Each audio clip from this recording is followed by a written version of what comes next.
Semoga yang subscribe diberikan rezeki melimpah dari jalan tak terduga. Dan yang like komen, dimudahkan jalannya menuju surga di hari akhir nanti. Siapa yang tak mendengar nama Qorun? Qorun adalah seorang sosok kaya raya di zaman Nabi Musa, tapi namanya melegenda hingga sekarang. Kisahnya diabadikan dalam Al-Quran, bahkan menjadi peribahasa atau ungkapan di masyarakat guna menggambarkan seseorang yang mirip dengan tabiatnya atau menisbatkan harta yang ditemukan terpendam dalam tanah sebagai harta Qorun. Qorun adalah miliarder kaya raya yang hidup sejaman dengan Nabi Musa. Saking kaya rayanya, Qorun setiap kali keluar dari rumahnya, ia didampingi dengan 300 pelayan laki-laki dan 300 pelayan perempuan. Qorun juga dikawal oleh 4.000 pengawal yang diiringi 4.000 binatang ternak, ditambah 60 ekor unta yang khusus membawa kunci-kunci guna penyimpanan harta kekayaannya itu. Itu dilakukan semata-mata sebagai bentuk kesombongan bahwa dialah manusia paling kaya, paling terhormat, dan memiliki pengikut setia. Ia merasa lebih mulia dibandingkan Nabi Musa alaihissalam. Orang-orang tentu saja akan penasaran seberapa banyak harta kekayaan Qorun jika pengawal dan pembawa kunci gudang kekayaannya sebanyak itu. Lalu berapakah harta yang dimiliki Qorun yang disimpan dalam gudang-gudangnya tersebut? Sebelum saya melanjutkan, dimohon untuk menonton video ini sampai selesai supaya tidak ada kesalahpahaman dalam memahami isi cerita, serta mohon bantu channel ini semakin berkembang dengan cara tekan subscribe dan silahkan tinggalkan like serta komen positifnya. Semoga dukungan pemirsa Risalah Kehidupan bernilai pahala dan menjadi wasilah dimudahkannya segala urusan pemirsa sekalian. Pemirsa Risalah Kehidupan, di zaman sekarang banyak orang yang mengistilahkan rezeki yang tak terduga dengan istilah harta Qorun. Lalu dari manakah sumber harta kekayaan Qorun yang sangat luar biasa itu? Serta di manakah Qorun dan hartanya ditenggelamkan? Siapakah Qorun dan bagaimana kisahnya dengan Nabi Musa? Qorun merupakan kaum Nabi Musa alaihissalam.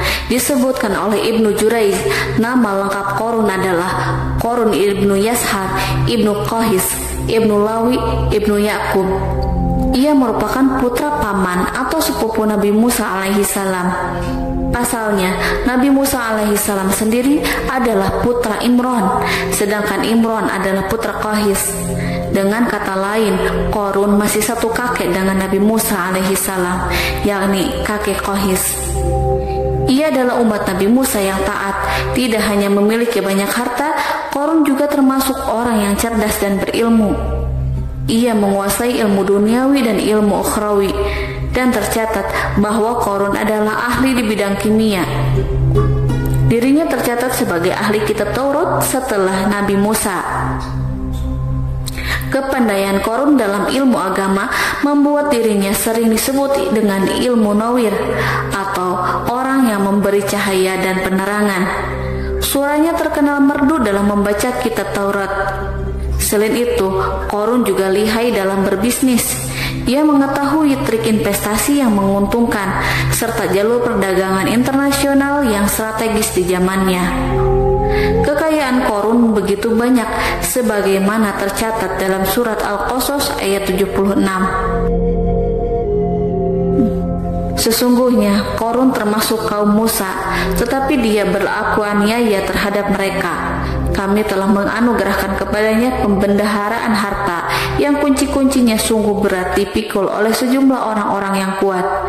Dalam riwayat Khaisamah disebutkan, untuk mengangkut kunci gudang kekayaan Qorun dibutuhkan 60 bigol atau sejenis kuda kecil.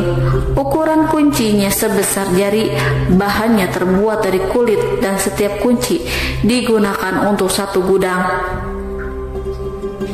Maka keluarlah Qorun kepada kaumnya dalam kemegahannya. Para ulama tafsir menjelaskan, Korun keluar dengan baju mewah diiringi dengan 300 gadis berbaju merah dan 4.000 kendaraan kuda. Tak heran iring-iringan Korun itu mengundang decak kagum mereka yang gandrung terhadap harta kekayaan. Sebagaimana yang terekam dalam Al-Quran, moga-moga kiranya kita mempunyai seperti apa yang telah diberikan kepada Korun. Sesungguhnya ia benar-benar mempunyai keberuntungan yang besar. Quran Surat Al-Qasas ayat 79. Namun tak sedikit kaumnya yang mengingatkan, dan ingatlah ketika kaumnya berkata, janganlah engkau terlalu bangga. Sesungguhnya Allah tidak menyukai orang-orang yang terlalu membanggakan diri atau disebut farihin. Sebagian ulama menafsirkan istilah farihin di sana juga berarti takabur atau zolim, berbuat kerusakan, arogan, dan tidak mau bersyukur terhadap nikmat. Korun dikisahkan memiliki ribuan gudang yang berisikan emas dan perak. Bila keluar rumah, Korun selalu berpakaian mewah dan dikawal oleh 600 pelayan. Ia diiringi 4.000 ekor kuda dan 60 ekor unta yang membawa kunci-kunci gudang kekayaannya.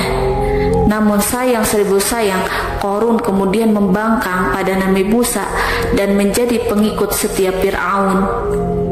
Mengenai dari mana asal-usul kekayaan Korun, ada beberapa riwayat yang memberitakan tentang asal-usul kekayaan Korun tersebut.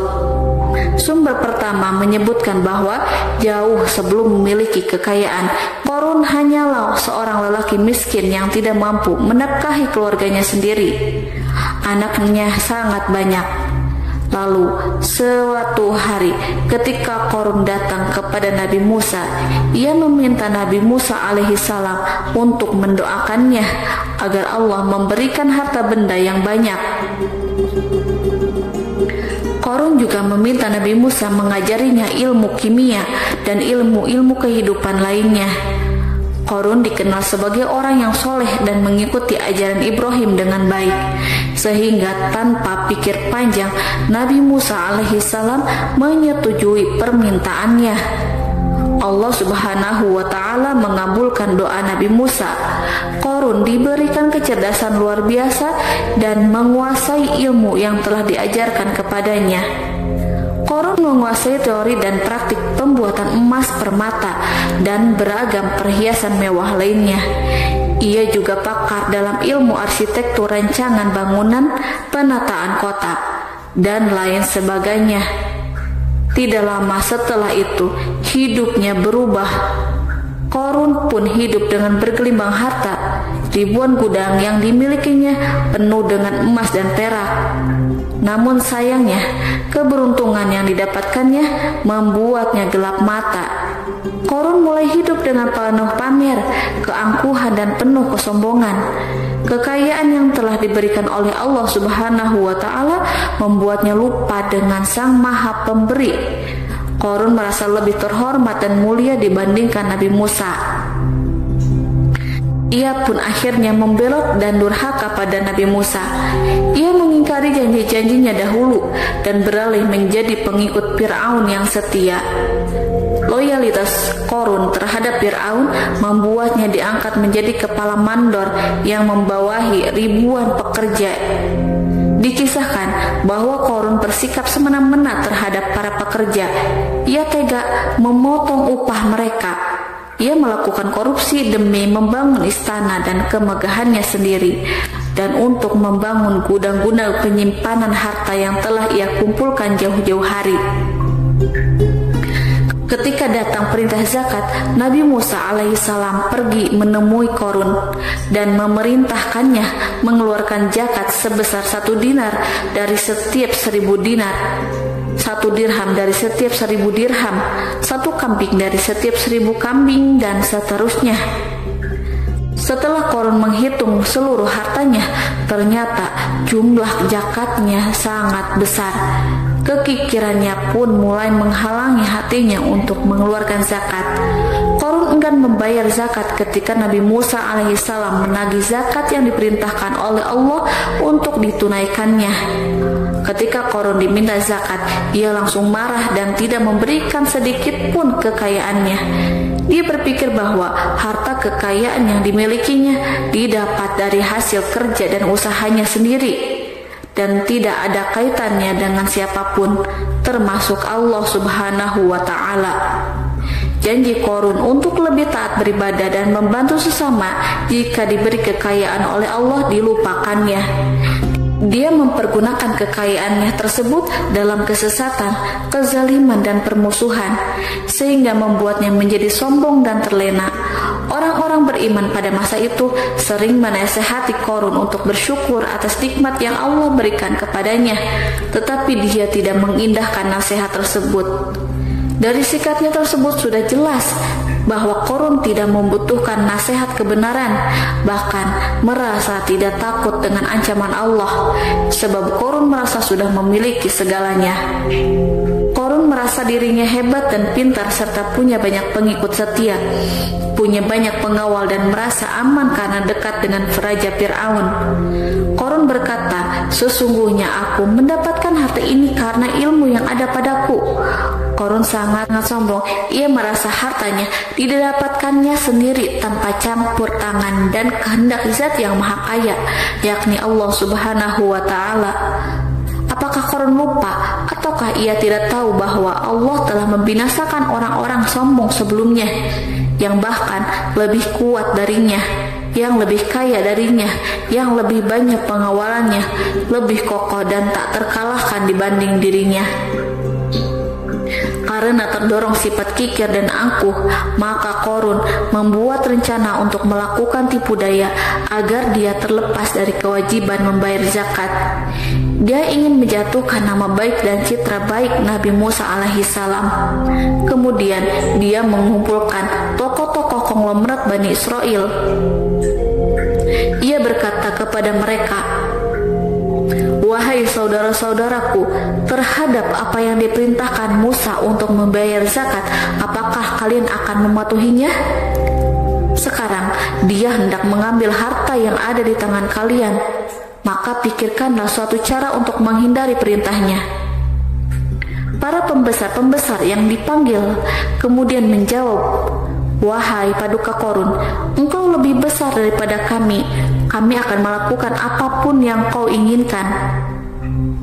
Qarun pun berkata, "Datangkanlah kepadaku wanita cantik. Aku akan memberinya hadiah besar jika ia berhasil menggoda dan memfitnah Nabi Musa."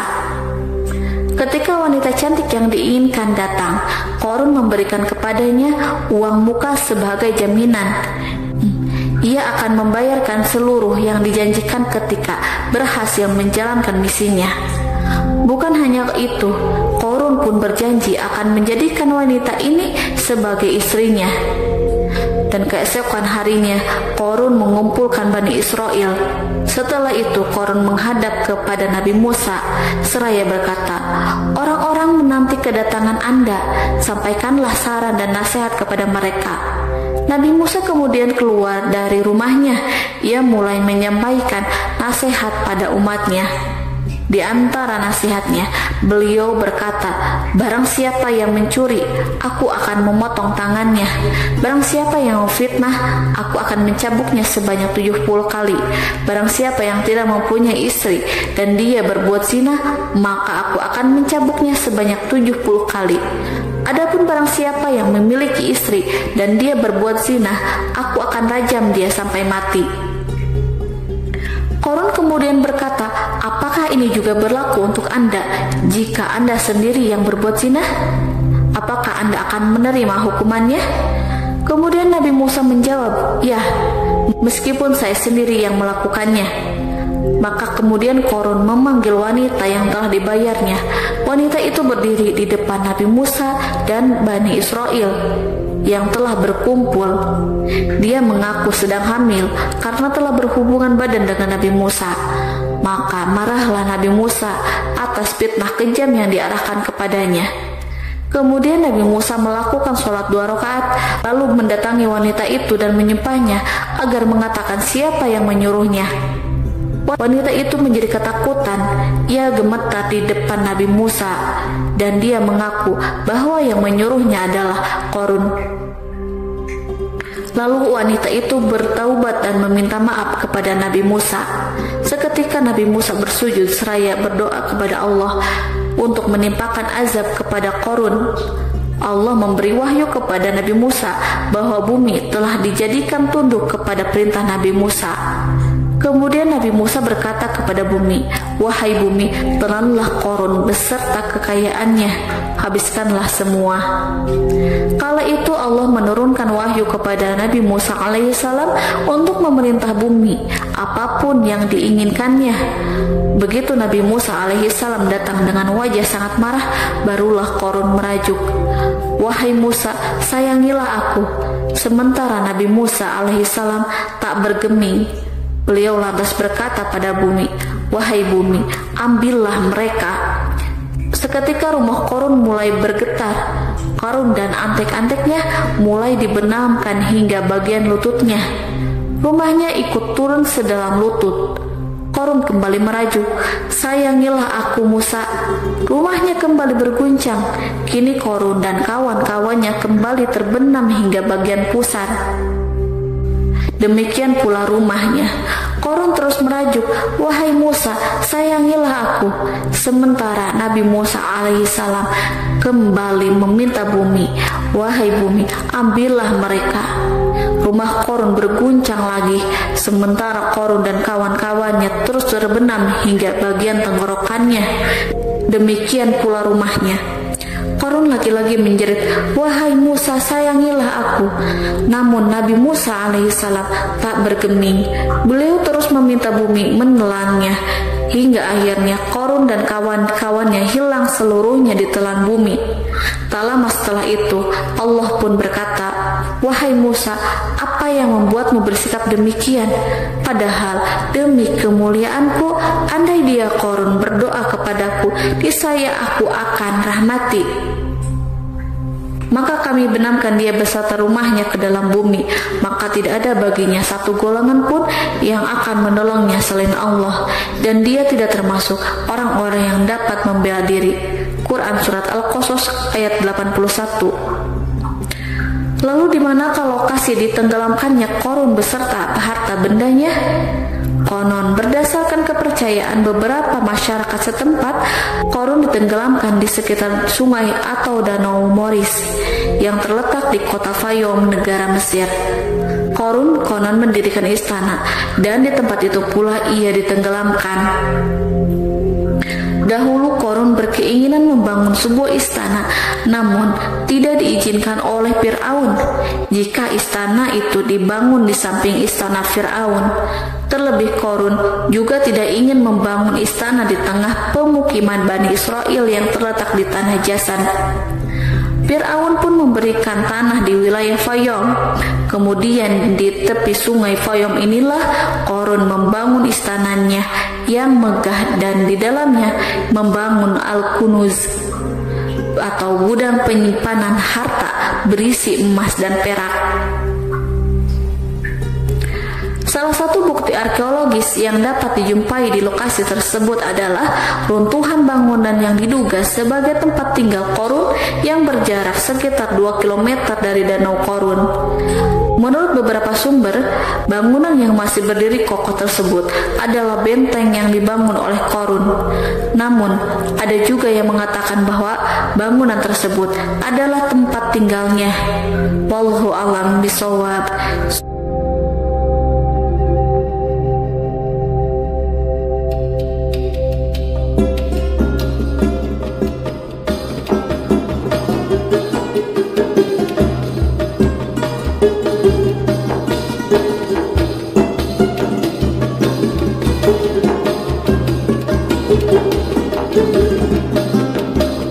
Thank you.